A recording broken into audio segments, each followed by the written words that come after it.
The Sentinel is known to be reliable, fearless, disciplined, consistent, courageous, motivated, and skillful. So do what you feel passionate about. Take chances. All these qualities start from the mind. Your mind can be your worst enemy or your most powerful weapon. The world becomes your library to help you to become better at your craft. Is this the dagger? Learn how to achieve greatness and tap into the Sentinel mindset.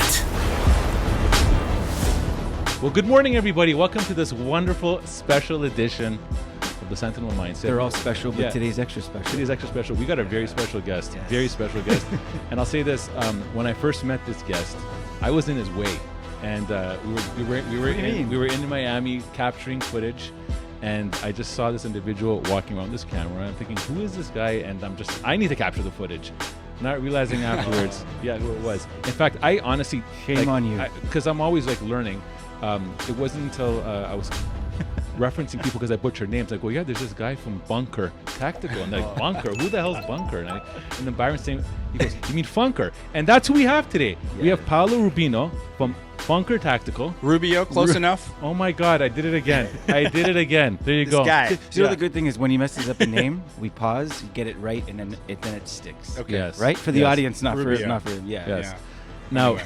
for those of you who know who he is, he has an incredible, I would say, he brings exposure to our industry.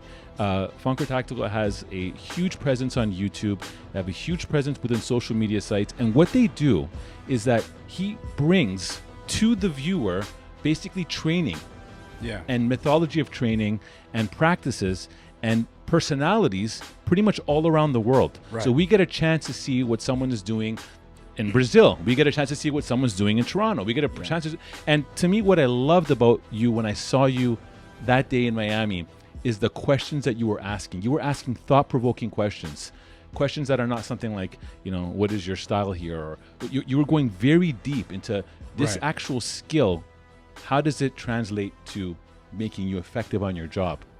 And I love that about you, man. So first of all, welcome. Thank you, guys. Yeah. Yes. Pleasure to be here. Yeah. Amazing. Yeah, traveling the world, but a Scarborough guy, right from Scarborough Toronto. guy, for real. Exactly. Yeah, absolutely. So we're going to be diving deep into some topics today. There's a lot of Scarborough in the room today. There is. You know There that, is. right? We have to represent. I've got to say, we got a shout out. We got Chris Mandigma, who's here in the house, Yes. off camera. Yeah. We feel his presence. We're all better. He's in the room. Okay. Yeah. Nice. Yes. Shout out. But today we're going to jump into two specific areas. One of them is going to be, how do you know if you're a protector? Okay. Right? And the second one is going to be, we're going to demystify, training practices that are happening that, more or less is what you're getting out there the real deal, or are you being led astray?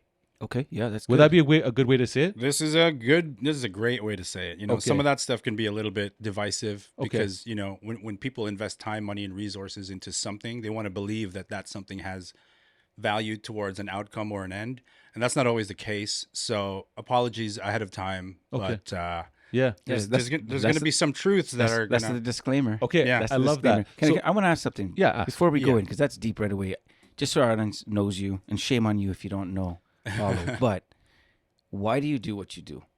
Like, was there an origin? Was there a moment where you were on the street and the guy grabbed your wrist and you thought, okay, I know what to do here, and it didn't work? Okay, Well, you know what I mean? Like, to that end, yes, I think all of us have that one traumatic experience that we don't want to relive and that we're constantly trying to correct the rest of our lives, whether it be being bullied or jumped or something we witnessed or something that we experienced. or a bad haircut. Or a right? bad haircut. Mine is more along the lines of monument building and documentation.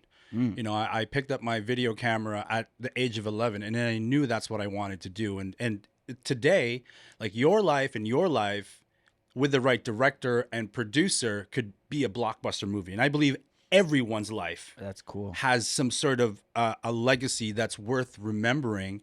And back in the day, if you did something amazing, a statue would be built in your honor, right? There would be a plaque at Town Square detailing your life's accomplishments. And I think we live in a very special time now where we can, we can have some sense of permanence and leave behind a legacy by way of videos.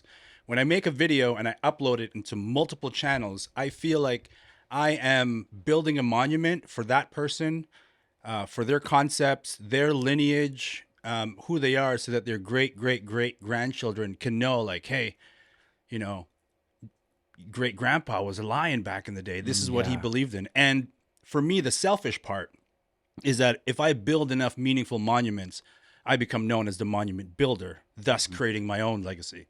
So that's why I do it, man. Oh, I that's do good. it. That's why I do it. That's Nice, man. amazing. That's the fuel. I mean, the heart That is the behind it fuel. is amazing. I Yeah. love that. I love that because you basically you're shedding light on others, and you know, Right. you're finding these amazing people doing amazing things, and no one Yes. knows, right? Yeah. And I think the more obscure it is, the more you enjoy it. And we love being taken on the ride, man. Yeah, no, 100%. I appreciate it. And again, for the people that are watching, there are legends in the middle of some obscure town in Alabama.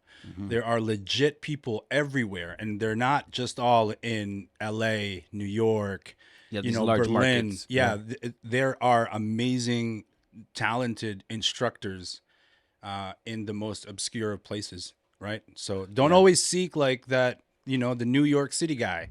Yeah. Don't always seek like the guy who's in, you know, in Bangkok to learn Muay Thai, because Yeah. you can have a phenomenal Muay Thai instructor in Ajax, Ontario. Right. You know what I mean? You can find them anywhere. Right. But if you as a student don't have the capacity or the capability to really tell, then you may be passing along or passing by gems of instructors and not really fully appreciating the instructor that you have, because you're watching the guy on YouTube who's like, oh, why can't my instructor be like that? So my mandate really is to educate students. I don't want to be an instructor, but what I can do as a traveling student is be in the presence of enough good instructors to educate students so that they can appreciate what they have, Okay. or be able to identify nonsense and bullshit if it's in front of them. Yeah, 100%. Okay, Hold on. He says a traveling student. What do you mean? Well, because I have these social media outlets, I have the luxury of traveling the world, you know, like documenting the full spectrum of fighting, from, you know, martial arts, meditative movement, tactical, from law enforcement, military, professional security, both reg and special forces. You know, I've been to Poland and South America. I've been to Africa. I've been to Asia. Wow. I've traveled, and I've had, you know, a lot of the stuff that I really learned from aren't made into videos. It's conversations that happen after training Right. with a guy from Formosa or Guam, right, sitting next to a United States Marine, right, or a Navy SEAL, and we're having beers, and they accept me into that circle, and they trust me enough to listen in, sometimes record those conversations, and trust me enough to go after we're all sober, hey, Paulo, can you not upload that? Yeah. They trust me enough. Yeah. Right? Yeah. Sometimes they let me, sometimes they don't. Right. But that information is there, and I want to be able to share it, if not through that direct experience, through that video, from, you know, what I say and the conversations that I have with guys like you. So Yeah. No, it's awesome, man. Yeah, So amazing. the one thing that you can say confidently, because you see a lot of different types of training that's happening Yeah. all the time. Do a lot of that training, does it gel with each other? For example, in theory, if someone's going to teach you karate, for example, Right. Oh, hey, good job. Can somebody teaching it from one side to the other, the most part you're thinking, okay, it should be common ground knowledge. They're teaching the same thing. Right. But do you find in our industry, the protector industry, do you find that the information that's being put out there sings with each other? Or are some things happening where it's completely conflicting, where, no, what are you talking about? You're saying to do this? This can get you killed. Like, there's a guy I know on, I don't even know if he's the real deal, if he's putting it. He does all these like moves. Is that black guy that yeah. you put a gun to his head? All you got to do is turn your head and disarm. Oh, the desk guy? Yeah. From Detroit. Yeah, exactly. You see that? I think Is that a spoof or is it I think real? it's a spoof. To me, it has to be a spoof. But I think it's transitioned into something that's profitable enough that he's just running with it. I didn't think it originally started as a spoof. okay, I see. Okay, so but Yeah. being on that topic, do you think there's content of training information that is misleading people? Okay, so I think that it's very difficult to tell if you're not an educated student, because look, here's a ham sandwich, right? Bread, ham. You put a little bit of peanut butter in there. Is it still a ham sandwich? Maybe. You put more peanut butter in there. Is it still a ham sandwich, or does it become something else? So if you're not able to identify the layers of the whole, then, you can call it a peanut butter sandwich with a little bit of ham. So this is the thing. The principles are there, but the methodologies and the processes with which they are taught vary greatly. And the dishonesty in how we present something is everywhere. For example, a lot of people hate on Aikido, right? Rightfully so, because of how it has been misrepresented, right? You see like the flowy movements and the guy runs at you with his wrist and you take it down. Yeah. So an Aikido instructor can say, this is self-defense. This is how you're going to win fights. And that guy's an absolute liar. That's not how fights go. That's not how you win fights. Another Aikido instructor might say, I'm teaching you the principles of leverage in a way that is safe, because this is not something that can be trained in a high amplitude environment with an all-encompassing, approach where you can punch and kick and grapple. Yeah. Right. That guy's telling the truth. So the principle of leverage remains the same. One's lying about it. The one's telling the truth. So the same goes with your industry, the protection industry, right? So again, if you don't understand, or if you don't know how to extract the value from a multitude of different teaching styles, then you're in a losing game. That's key. It's extracting it and how to appropriate it. Right. That's essentially what you're saying. Right. Because a lot of people, for example, people like to create pressure tests to validate the things that they want to believe in and the things that they want to work. But these pressure tests are full of artificialities that they're not recognizing. They just go, well, I tested it and it worked. But people don't really go into, well, tell me about the parameters of your testing. Yes. Right? And humans want so badly, like there's this psychology of accountability where we value the things that we invest time in, the things that belong to us. One good way to see this might be like, you buy a Honda Civic, you soup it up, you change the exhaust, you change the interior, you tint the windows, right? You put a new air filter in, and then you go and try to sell it into the open market, and you're not going to get the value that you placed into it, because not everybody wants all that stuff, and people aren't going to buy how much you loved your Honda Civic and how much effort you put into your Honda Civic. They're just going to see it as, well, he put a bunch of crap in there that I don't need. Right. So, but still it's difficult when you've put all this time into what you believe to be infusing value into something. But when you offer it into the open market, people are like, that's crap. I don't want that. And here's the thing. Obviously, for an instructor or an entity, training entity to be successful, they obviously have to be able to push out fruit, right? I mean, and that fruit is that your content is actually, being applied by the student, and he's actually using that now to make something successful. Now, let's talk about executive protection for a second. Okay. There's many, many companies around the world that are offering executive protection courses. Right. And it's almost like it's a body that's not really governed, meaning as in like it isn't. It isn't, right? It's so you really go by whoever basically can almost have the best looking content, the best written, the best diagrams, whatever. And then you stories. The best stories, exactly. Now, we have had executive protection training done in our company before. And one of my issues that I've always saw was that people that are coming in to be an EP professional, do you understand the industry you're walking into? But the second thing is, you have some people that come in and they just simply say they just suck. You will not be able to successfully get into this field whatsoever. Okay.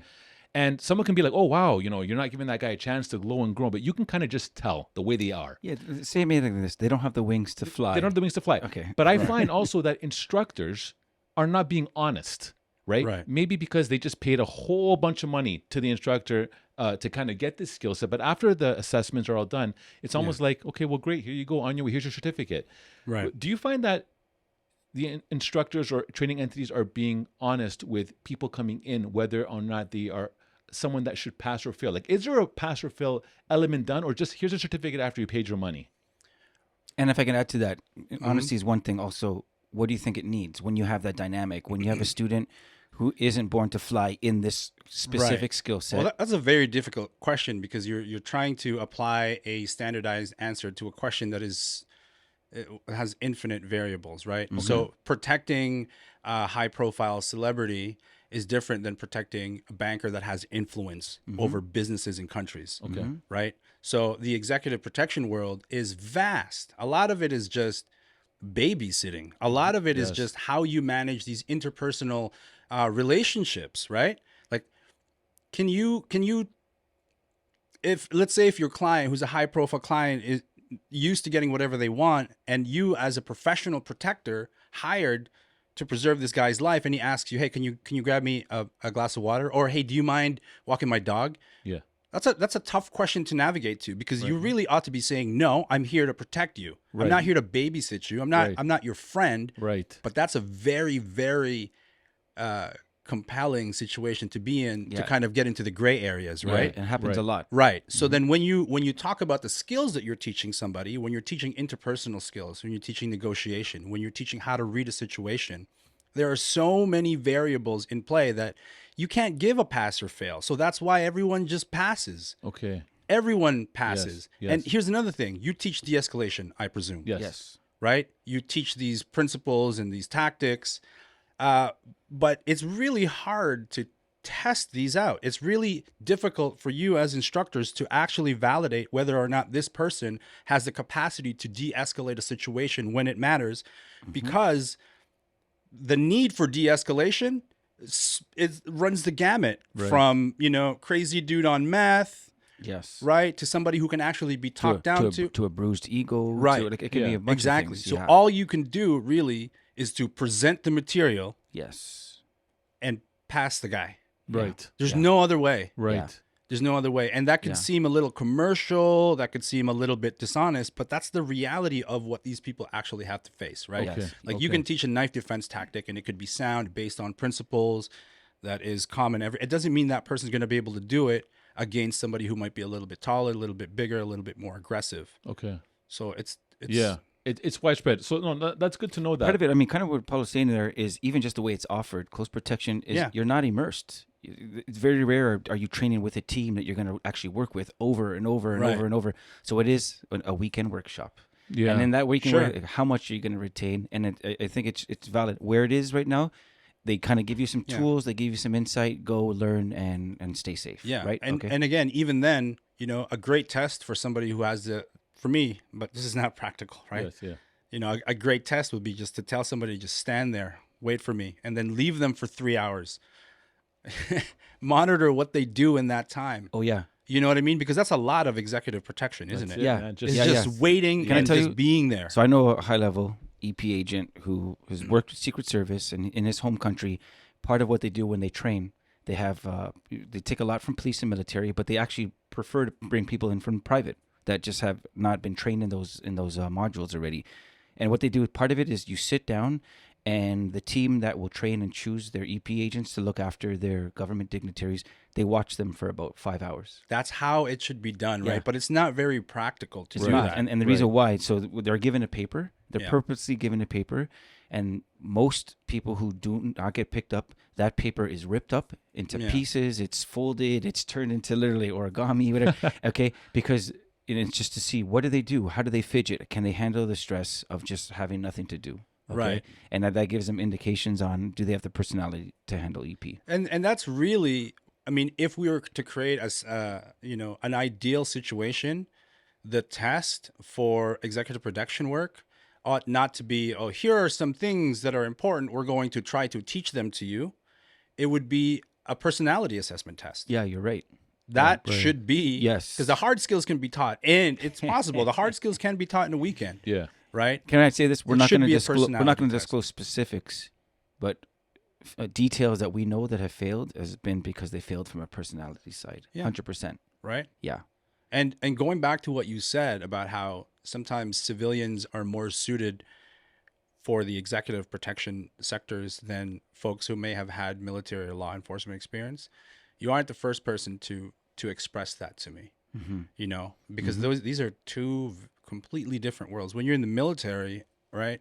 And I'm speaking not from experience, but from observation and relationships, right? I'm a civilian. But a lot of that stuff is black and white. Rarely in the gray, and even in the gray, they're not. It isn't their job to make a decision. They have to get clearance when things are in the gray. It's either black and white. You know the standard operating procedures. You know exactly who you're extracting, what you can and can't do. Yeah. Executive protection is all gray area. Yes. It's all gray area. Yeah. For the most part, right? Okay. Yeah. So it's, how do you teach that? Right. Yes. Right. Yes. So because I mean, that's huge. I mean, yeah. if you heard that, rewind that, play that back, because I think Yeah. that sets the beginning course for someone to appropriate how to even get into this industry.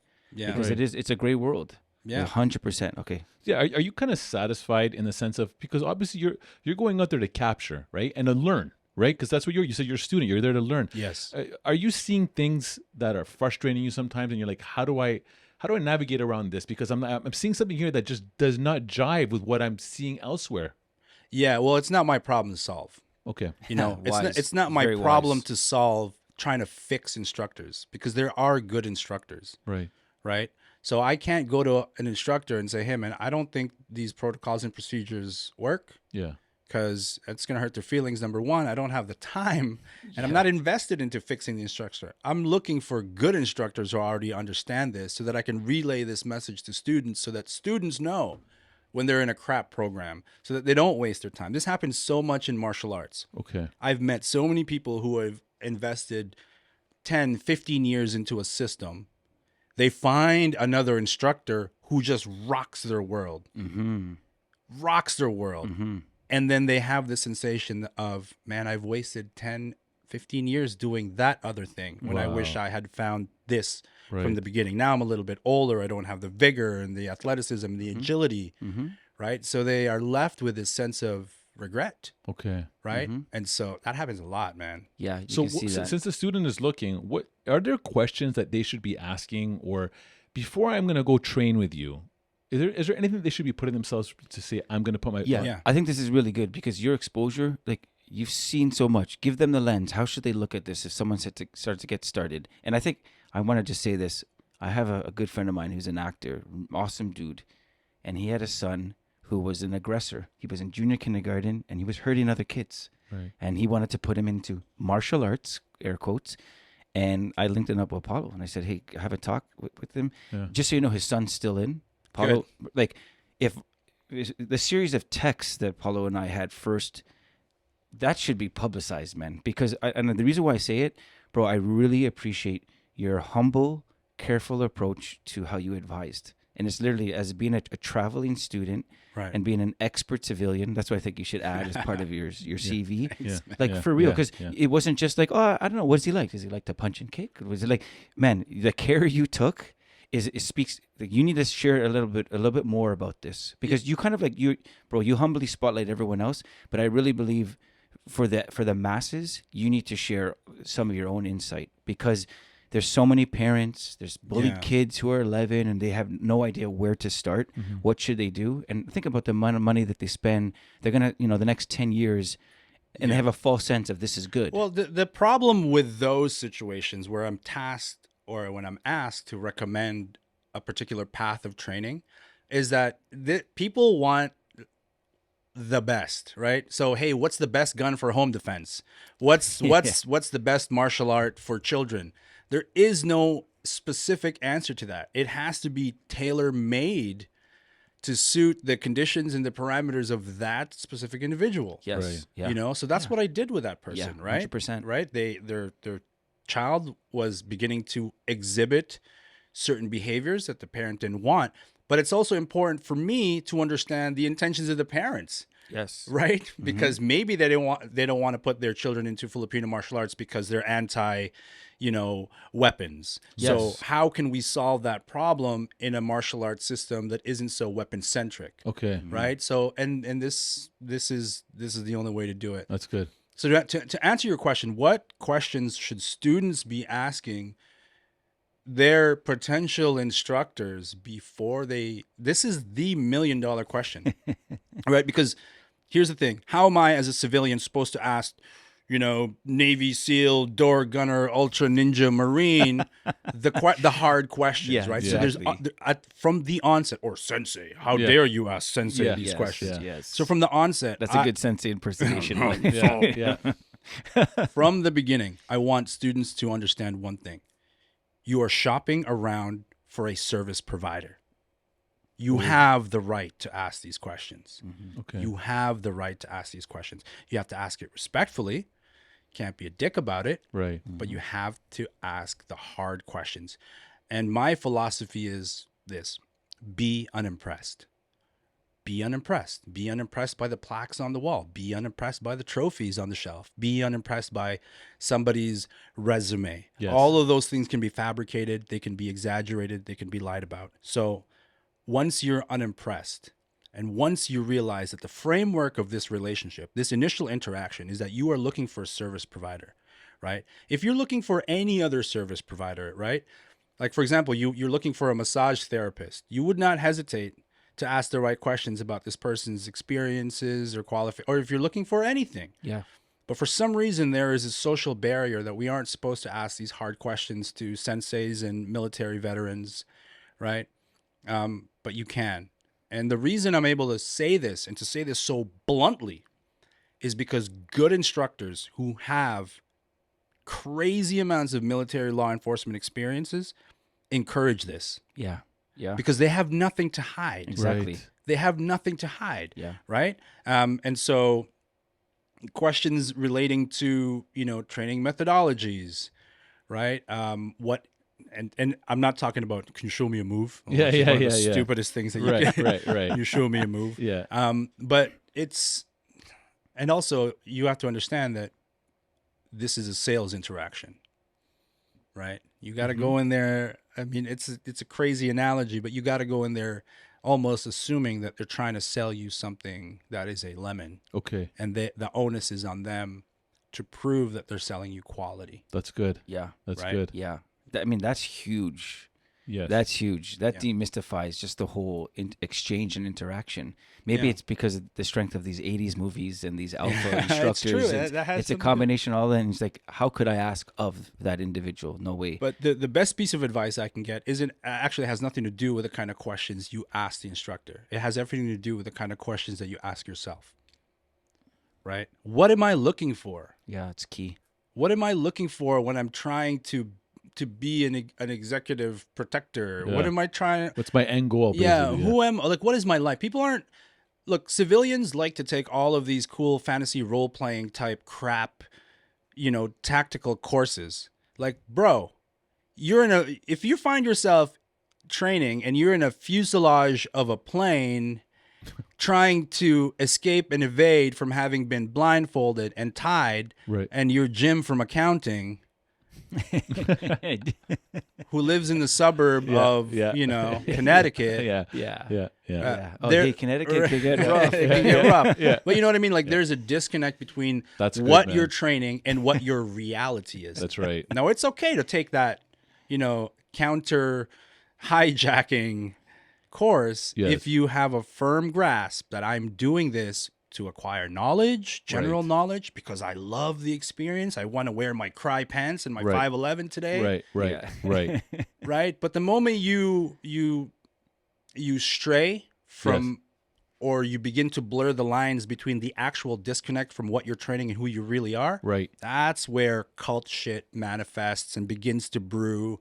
That's when dishonesty begins to really fester, and that's when you won't be able to tell the difference, because next thing you know, like, you're in a training course and you're hung upside down with trying to break zip ties. Yeah. I'm like, bro, you're not in Juarez, So man. to me, You're in no, Ajax. I'm glad you're saying that, because when I look at this, again, I'm a civilian as well. I look at this, I'm thinking, wow, why did you need that kind of training Right. for executive protection in North America?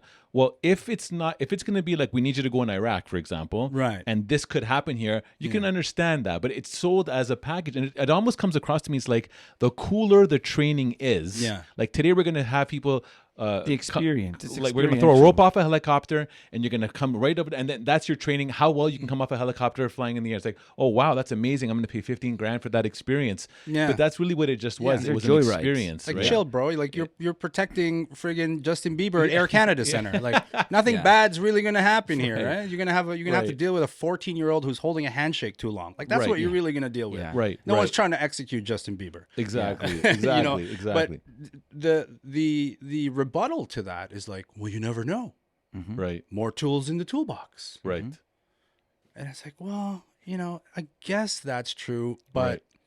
if you're really being honest, you have to go with probability, Okay. right? There's things that are what's a good way to put this?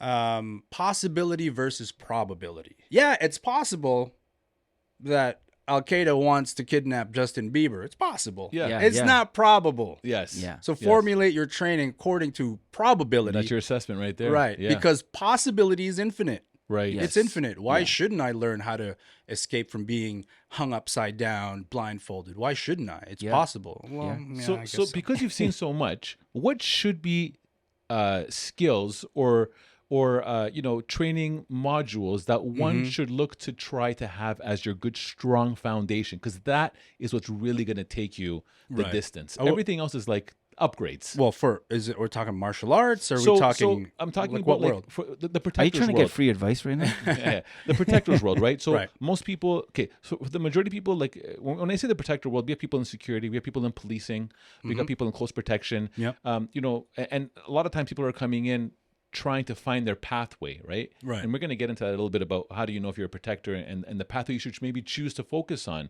But in a specific case, if you're looking at getting into like executive protection or policing or whatever, and you just Right. want to ramp up your skills to be a good protector, is there things, I mean, are we not focusing on maybe you should go do a course on communication and being able to communicate in front of large crowds, or maybe Sure. something like what do you think would be good fundamental things that someone can work on in their lives? Okay, well, that really is separated between hard skills and soft skills. Like Right. I could say, yeah, probably a little bit of boxing and jiu-jitsu is going to go a long way for you. Like, Okay. Yeah. right? Okay. Yeah. Maybe a little bit of knife defense, some Right.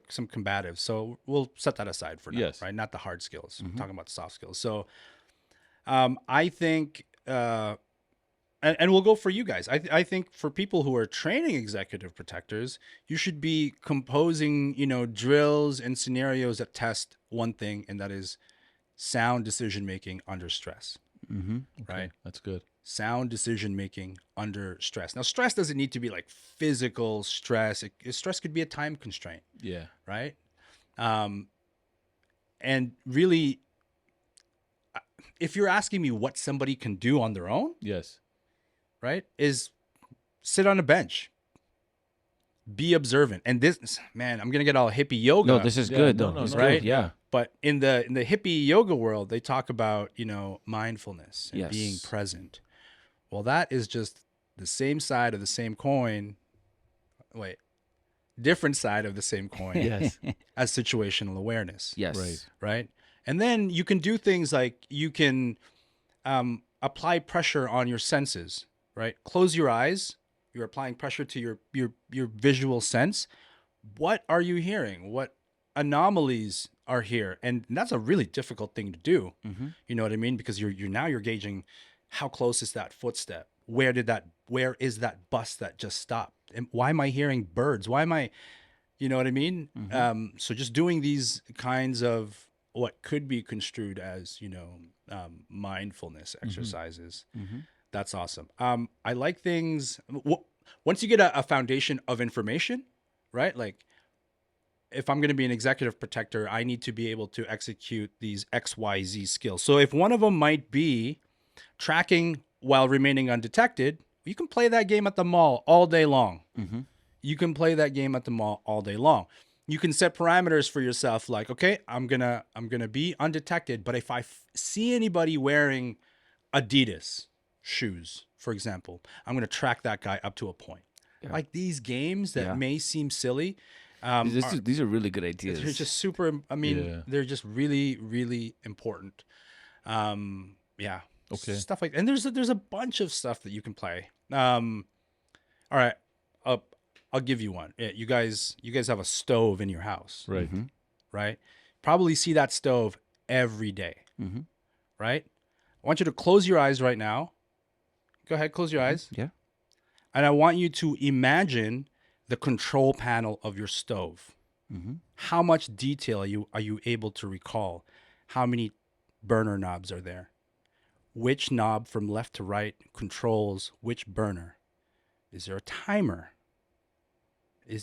And then when you go home tonight, you guys can open your eyes. When you go home, you're gonna see like you missed a lot of detail, right? So it's these exercises where you are mindfully and purposefully, right, giving yourself the ability to recall information that may seem inconsequential right now, but when it comes to later, when it comes to a debrief, a reporting, these little bits of information may come in handy. So it's just like these little games that you can play That's good. Yeah. every day. Yeah, these are those are amazing. They're unorthodox, but what they give you pays huge dividends. Definitely. Here's another Yeah. one. People like low light training, right? Yeah. It's the whoa, awesome low Yeah. light training.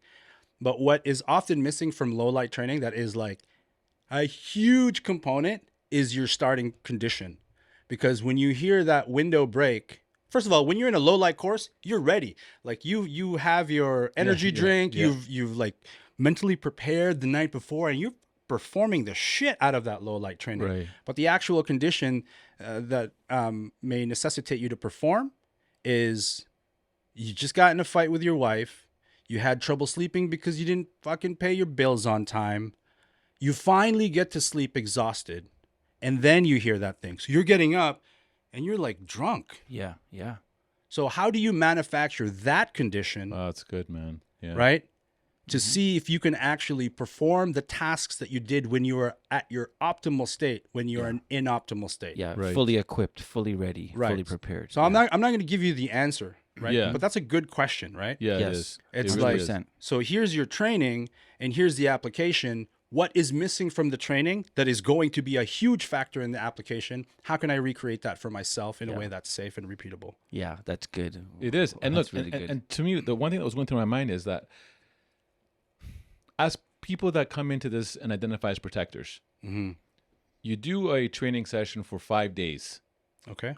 Is that enough to sustain you and keep you? Or and I also know other people that are continuously investing in themselves in training, because at the end of the day, if you're really going to be what you just described right now, sleeping, groggy, and you wake up in the middle of the night and you got to be able to act as almost as if you were being up the whole time, it's not going to just happen with one session of training. You have to continuously invest in yourself or continuously practice what you've invested in, so it becomes part of your breathing mechanisms almost. Sure. And but your question is 5 days enough? What is Is it? a weekend course Yeah, enough? yeah, yes.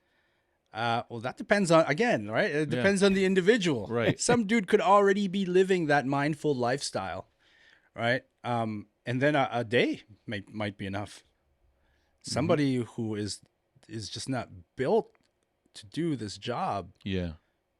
could have maintenance training for a year and be shit at the job. Yeah. Yeah. So what impresses me is when I see people that are continuously, like people that I at least expect, meaning as in, man, you're a pro and you're still training, like you are learning every day. Yeah. I see a lot of the videos that you put out, and because I'm naive and I'm not the type of art that you're doing with the knife. What would that call? What would that be called?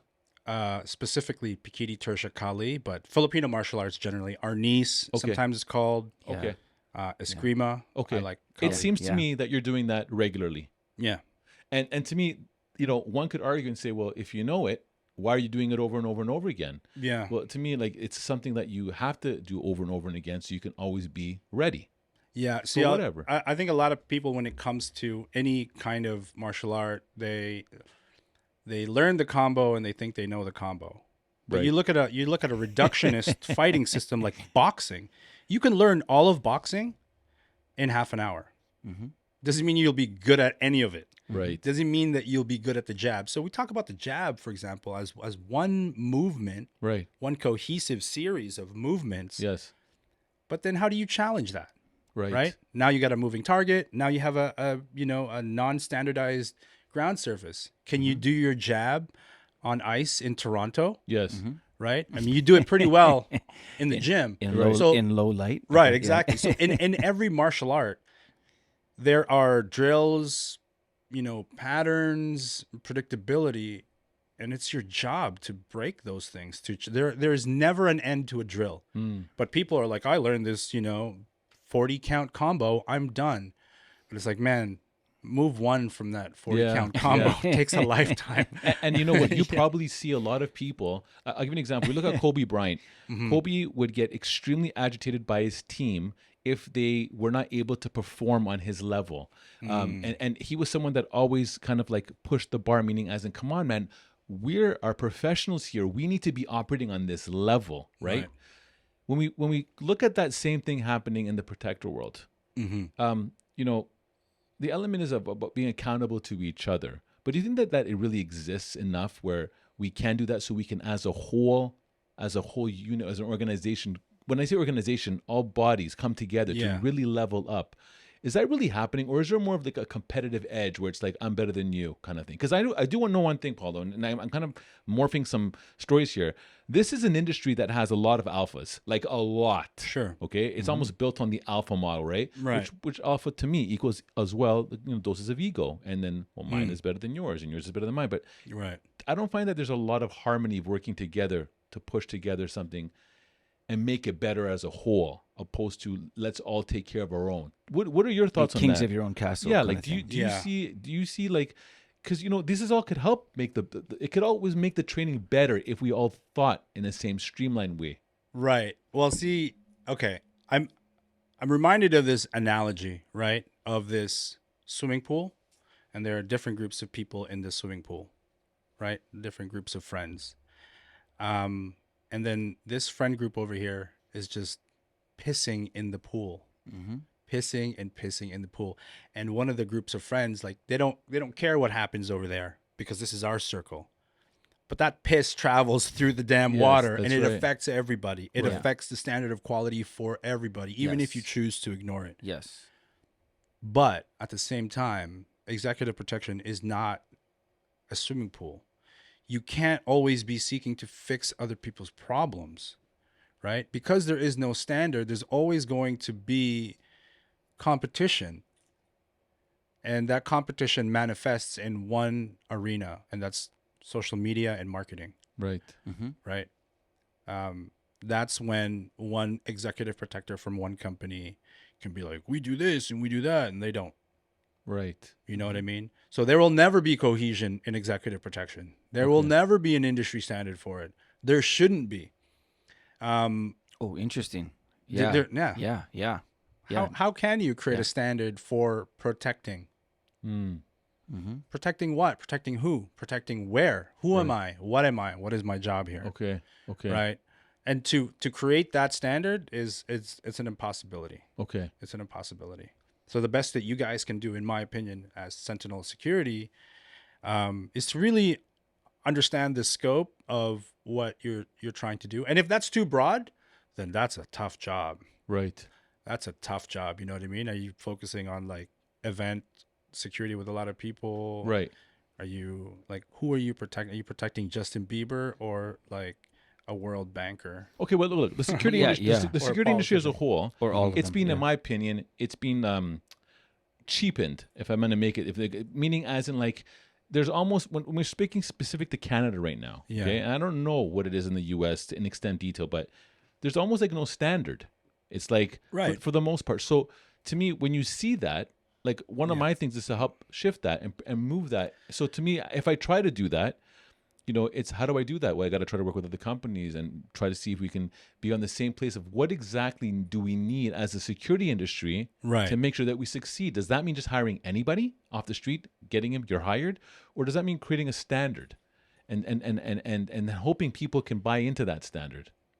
Okay, it's very romantic to think that there can be a standard, but if you're going to train somebody up to a very high level and their job ends up being pretty much like a greeter at Walmart, yes, then you've invested a whole lot of time and money into upscaling one's capabilities that is not congruent with the job that they're actually doing, not congruent with the pay that they're actually getting. Right.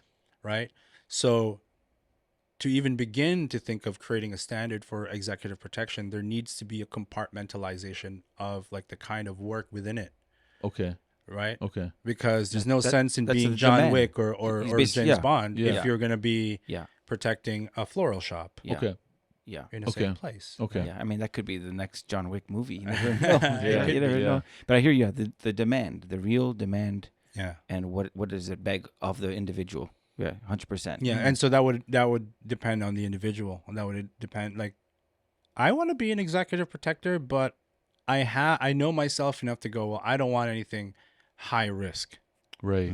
I don't want to be in a motorcade in Syria trying to move these friggin' diamonds from A to B. Okay. Yeah. I don't want to do that. Yeah.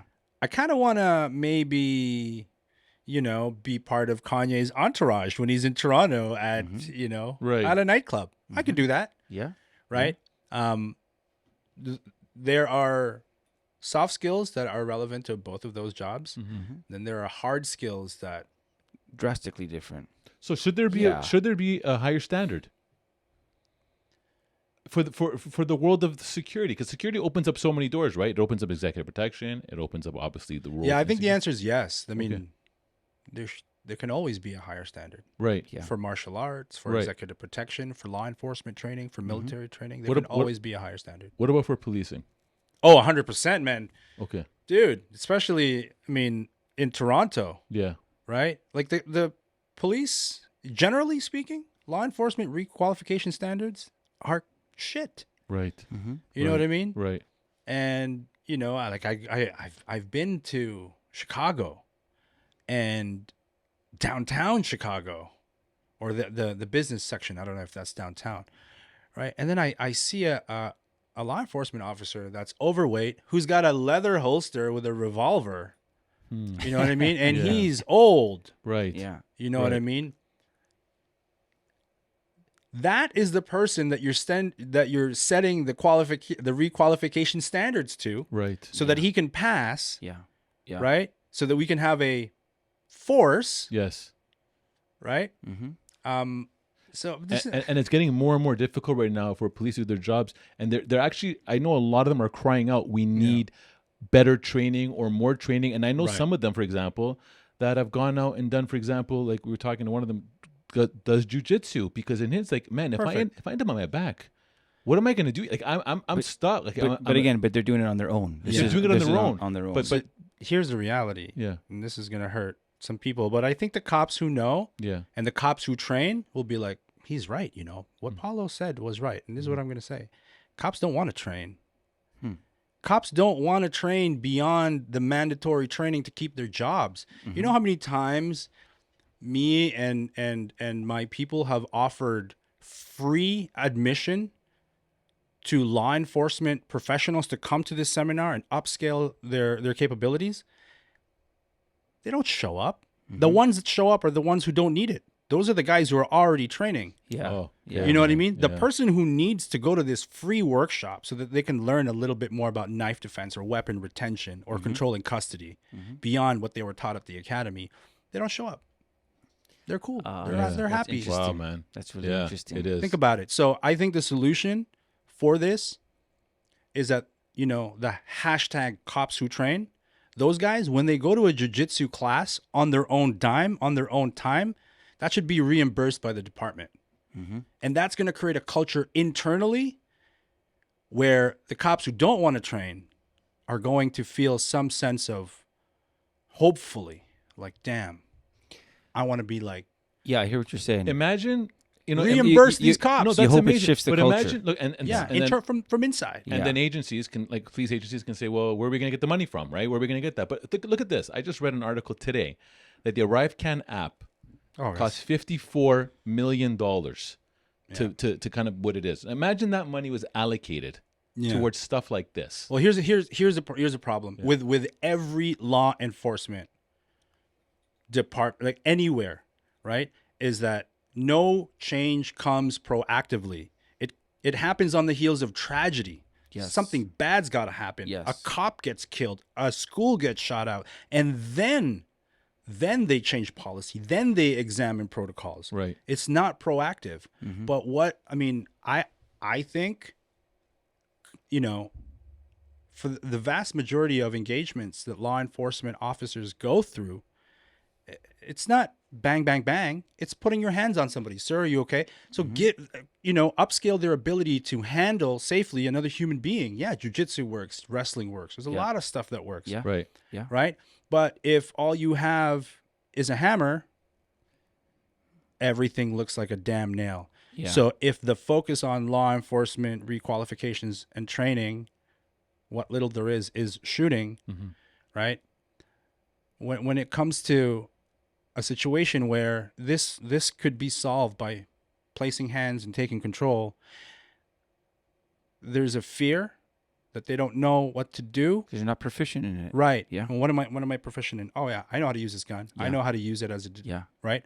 So that's It's the ultimate lifeline. Right. Yeah. right. That's why it's used. No, I hear you. Yeah. Yeah. Yeah. But Interesting, man. Okay, I want to ask you.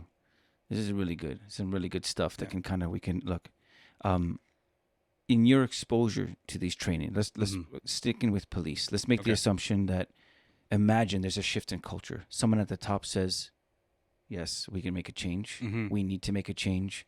And imagine there's some resources that now, okay, instead of Arrive Can App and whatever, these federal budgets now say, okay, look, TPS, some of these larger agencies, we're going to use you guys and we're going to show what it needs to happen, and we're going to study top to bottom the fruit of what it is, and they're going to make it better. Okay, just imagine. Yeah. Okay. I'm in. Where could it start? And then imagine you're brought it in around this table. Yeah. And they're like, look, you're a traveling student. Right. You've been exposed. And we someone sent an email, okay, and let us know that you might have some insight. Yeah. You might have some opinion. You have a couple of minutes before the powers that be. Right. What do we got to do? How do we protect our police and equip them and empower them so that they can do their jobs better? If I were to give a direct answer, I would just say jujitsu. Yeah. If I have 30 seconds, I'll say jujitsu. That's the answer, right? But if first of all, here's what I want to say, right? Here's what I want to say. Here's what I really want to say. That's the first question. How much time do I have? Well, civilians in general, maybe the public, think that cops who train, who lift weights, who go to the gym, who train in martial arts, are doing it so that they can hurt better and kill better. Yeah. That is the absolute opposite. Right. Cops who train do this so that they can better protect their communities and themselves. Right? So you see these cops and maybe they're jacked up and maybe they got the whatever, right? And they're training hard. Yeah. Sometimes the public doesn't always get the right message. You're right. Yeah. Right. Yeah. These guys are investing their time, their money, and they're sacrificing so that they can do their job better, so that they don't have to go to lethal force because they have options Yes. that escalate its way until it's an absolute necessity. Yeah. Yeah. So I just want to say that cops Yeah. who train ought to be admired. Yes. They should be recognized, not just by the public, but internally. Right? That's good. Higher ups need to not go, oh my God, because sometimes they just see it, oh, what a liability. They're training outside of protocol and department standards. Like, what if he hurts somebody? Don't look at it from that perspective. Instead, dive into their world and actually examine what they're learning. And maybe if you do that, you might go, wow, this guy is actually saving us a lot of money. Yes. In Absolutely. liability and 100%. litigation. That's good, man. Because he didn't shoot the guy. Yes. Yes. He handled them well. And maybe I ought to give this guy a raise. Maybe I ought to pay for his training. Maybe I ought to send him to whatever seminar around the world that he wants to go to. And maybe if he's empowered enough, he can become a trainer and train our department internally so that the rest of our officers can have that. Yeah. Can That's benefit. great, yeah. man. I Yeah. think that's key. You spotlit that. This isn't offensive ambition. They're not going out there and, okay, how do I get a little bit more mouthful of bloody chiclets out there? No, okay. man. Like, yeah. Okay. No. Yeah.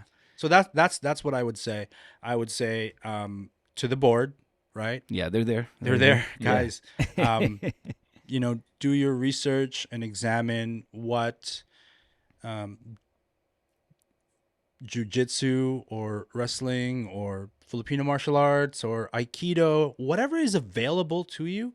There's going to be good and bad examples, right? There's going to be a boxing gym where they cultivate an environment of just smash motherfuckers, Yeah. right? Yeah. There's Yeah, gonna that's the name of the gym. That's the name of the gym. smash motherfuckers, Inc. And there's going to be crap Aikido places and crap jiu-jitsu places, right? Yes. But find what's available to you and what's available to your officers that they can get to, right? And then from there, then you can expand and actually, oh, there's that seminar happening here with this subject matter expert in collaboration with that subject matter expert. We do our research, they check out, boom. Let's send our man there. What's awesome what you're saying, you notice, like, I mean, even some of the questions that were posed, it's never an easy answer. It's never an easy answer. No, but you can take the first step. No, but that's what, look, everything Apollo's sharing, I mean, is you have a great understanding that this is a lifelong journey. Okay, so it's not like, what one place could I go to find Right. the most perfect, the best, to make me the best, so- Yeah. right? Yeah. Okay, for the best outcome. No, it's like, you're saying there's gonna be bad apples along the way. Yeah, It's there's gonna just look crap jujitsu Yeah, academies. you're gonna get sick. You're not gonna get nourished when you thought this was gonna nourish Right, you. right. You're gonna, right. But you're saying just keep seeking on this journey, find the best, make the best outcome happen. But it's not gonna ever be ideal ever. Yeah, Yeah, yeah, absolutely. Yeah, man. yeah. So, to kind of close this off a little bit, when we walk into this world of protector, whatever that means, Yeah. do you think this is an industry for everybody? What I'm trying to get at is that do you think someone that does not have any desire to be a protector, they're just looking at this as just money? I'm just trying to get some money, guys. Do you think that, I mean, you're answering your own question. yeah, right now. but to your opinion, when do you think there's a lot of people like that you've seen that are in something that they really don't belong because their heart truly is not in it? Do you see that a lot? Yeah, that is the human condition Okay, so you Yeah. see that a lot. So in every industry. So as an Yeah. for any organizations looking to bring on people, in your opinion, if we try to look for people that have a protector, we say the protector DNA, right? Yeah. How do you really find out what that means? With someone, it's like, do they care about people? Do they care about helping others? Are Right. they the guy that's going to run into the fire when something's happening, or are they going to be the guy that pulls their phone out? Yeah. Like, what are like some telltale signs that someone could have that, and maybe they don't know? They want to really embrace it. Yeah. I think that has more to do with desire and interest than what's inherent in an individual, because I think all humans are protectors and we manifest our ability to protect in different ways. Maybe that means getting a job that's higher paying. That's how I protect my family. Okay. yeah, yeah. You know what I mean? Yeah.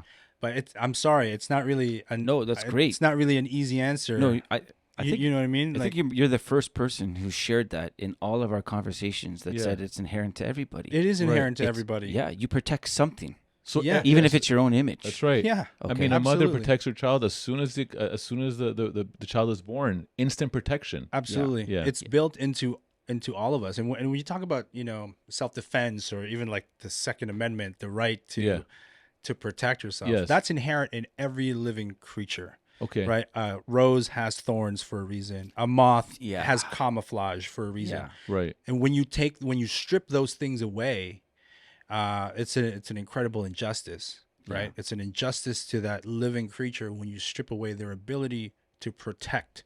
So I think it's inherent, but when it comes to the industry, then you're kind of looking for people who are down with and are passionate about it. yeah, They yeah. love it's cool. It's a cool industry, man. Yeah. It's cool to be an executive protector. Yeah, yeah. That's Yeah. cool too. I I'm think down. I'm you- down with the Instagram I think EP so. guys. You're kind of what I glean from what you're saying is everyone has the protector DNA. Yes. But there's key people that's like their core nucleus. Like this is Right. why they live and breathe. Well, think about it this way, right? If you don't think I have the protector DNA, pay me enough money, you'll see it come out.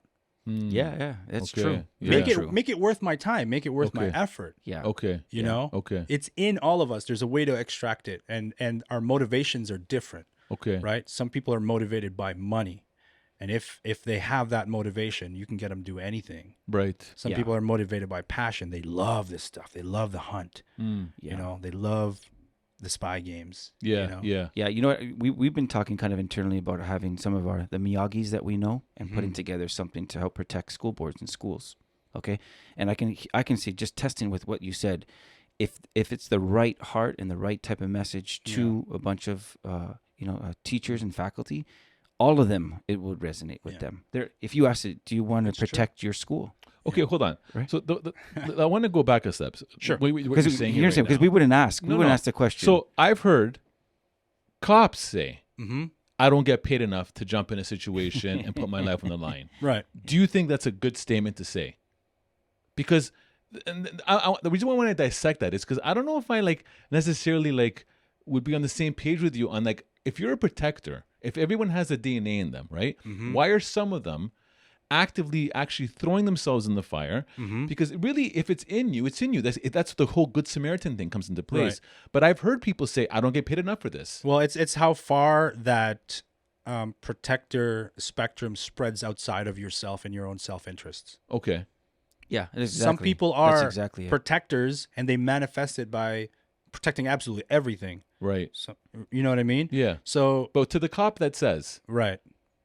I don't get paid enough to Mhm. put myself on the line Right. and get, what do you think of that? Wow. Well, first question is, what's his pay? Well, no, because look, at the No, end of the okay, day, no. what is the value of dollar? At what point do you say I'm making? Definitely. It's without being insulting Yeah. to that kind of law enforcement officer. You know, and it's easy for me to say you're Yeah. probably in the wrong profession. Exactly. Right. Yeah. You Yeah. shouldn't be doing like you. Right. You know what I mean? Yeah. But again, people's motivations are different. Maybe you become a cop in a safe neighborhood, right? Assuming nothing bad's ever going to happen, and you can go through your entire career, nothing bad ever happens. You get your retirement, you get your pension, everything's cool, Right. right? So the onus isn't necessarily on that officer to go above and beyond, but on Right. the people who hire and train that officer Right. to make sure that we've hired the right people for this. Right. Yeah. Exactly. Okay. Systematic. So it's Yeah, like- because if someone's telling you that in confidence and they're being sincere, and Right. genuine, yeah. then that they are. I say, Right. I'll tell you what little story. There's a lady. She was disgruntled, and she was working. It was a retail place, and she was just you should have seen the way she was just behind that cash register. Yeah. And everyone's talking about in the line that they want to complain, and this is like such. And when it was my turn, I just took a little different approach, and I said, "Hey, I go, do you like your job?" And she kind of like looked up, and she's like, she didn't answer, and I said, like, look, I'm not asking because I'm going to complain to your manager. Right. I'm like, but there's probably something that everyone around you knows that you love, and you're beaming, and you want to like. And I said, maybe this is not it. If you don't like this, Yeah. we're not seeing the best of you.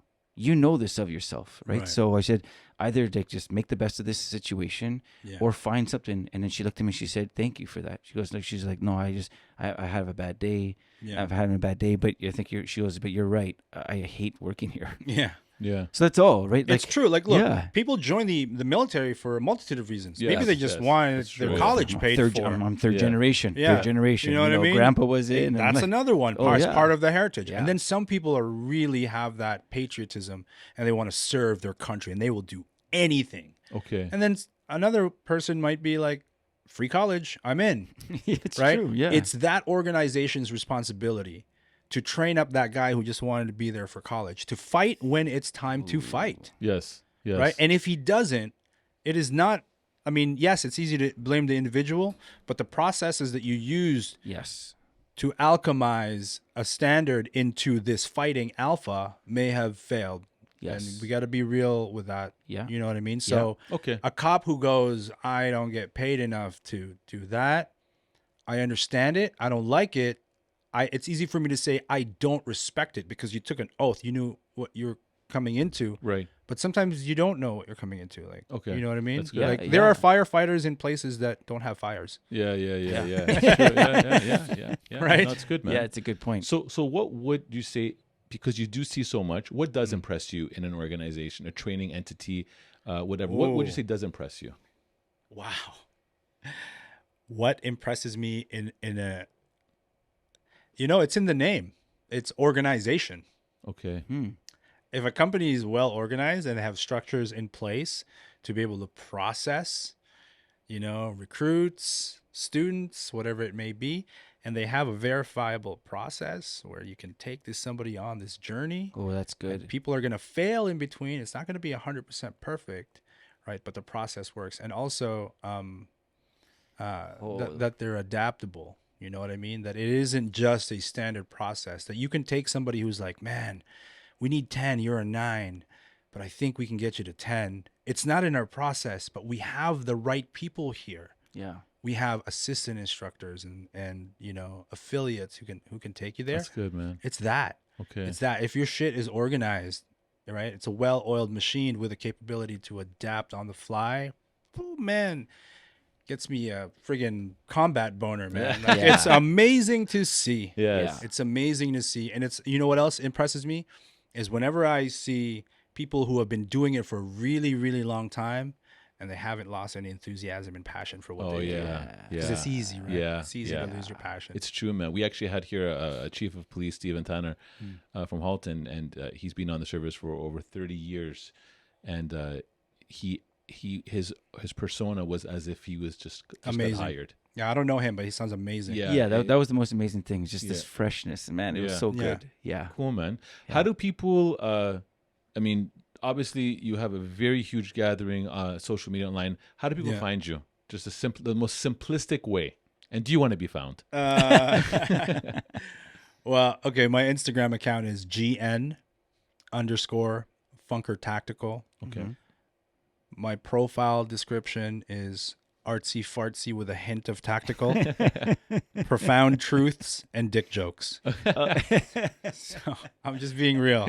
You know what I mean? Like, I love it. Everybody wants to fake the 1,000-yard stare and wear the camo, yeah, but the exactly. reality is, man, yeah. I've met Delta dudes who are absolute nerds. Yeah. I've met Yeah. Marines who are into anime. Yeah. The Yeah. totality and the nuance of the Yeah. human being That's it, man. is so varied that to place us into these categories, You can't and box it. You can't can't box do it, man. That's it. So that's Okay. find me on Instagram. Thank you, I love it. appreciate And it. on YouTube, Yeah, Funker Tactical. On Funker YouTube. Tactical. And just guys, Paulo does have a wealth of experiences to show you and information that he's gathering. I like I said, I'm a fan, man. And to me, the funny thing is, I did not really connect it until afterwards. So thank you for what you're doing, first of all, because Yes, you're doing it yes. well. I love it, man. And, Yeah, and it's you're good at amazing. it, man. Great life. You're Yeah. really, really good at it. The way you Thank can you. communicate your thoughts and just pull something out of someone, I think that's a gift. Can I say one more thing? Yeah.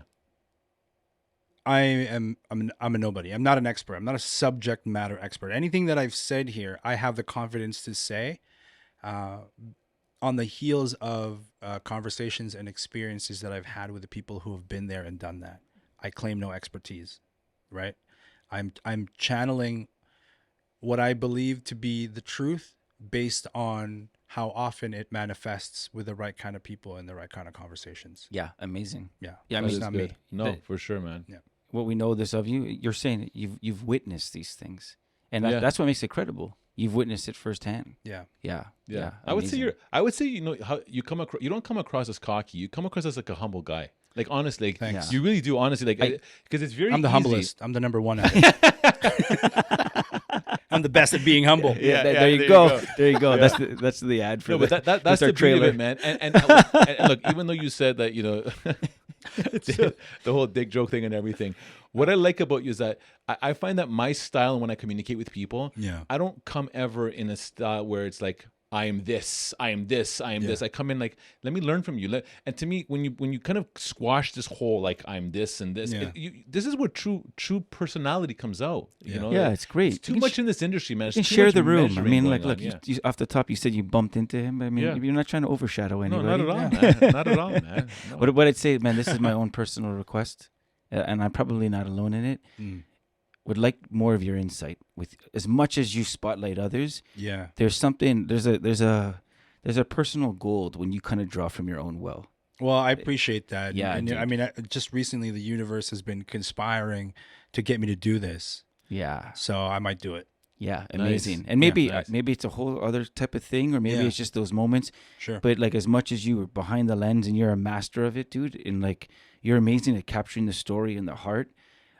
Sometimes it's so powerful just to know as it came through you. What did you think? That's all. That's Yeah, it, man. That's all. Just even some closing thoughts or something. I don't Nice. know. There's something about it, man. When you do it, it's lightning in a bottle. Bro. That's good. Yeah. I'll do that. Good. Yeah. Man. Are you going anywhere next? Any areas? Well, I might be flying to Utah in the middle of this month. Okay. Coming up. Working Nice. with Jared Weehungi over Hey, there. hey. And I think that's it, man. Okay. The fall is typically busy season. Yeah. But it all came all at once. I just came back from Spain and Okay. Nice. Yeah. I was in Arizona for Protective Symposium 5. Oh, that's right. That's Yes. right. Awesome. It's been awesome. But I'm not complaining. I mean, this Okay. is the life I chose and I enjoy every bit of it. Good. So, And you're good at it. Yeah. Amazing. Paulo, thank you so much for coming on My the show, pleasure, brother. guys. It's been amazing. I can't wait for everyone to listen to this. And let's kill the week. Yeah, man. All right, guys. Have a good one. Take care. Peace. This podcast is brought to you by Executive Protection Lifestyle Canada. Make sure to drop by next week and don't forget to subscribe.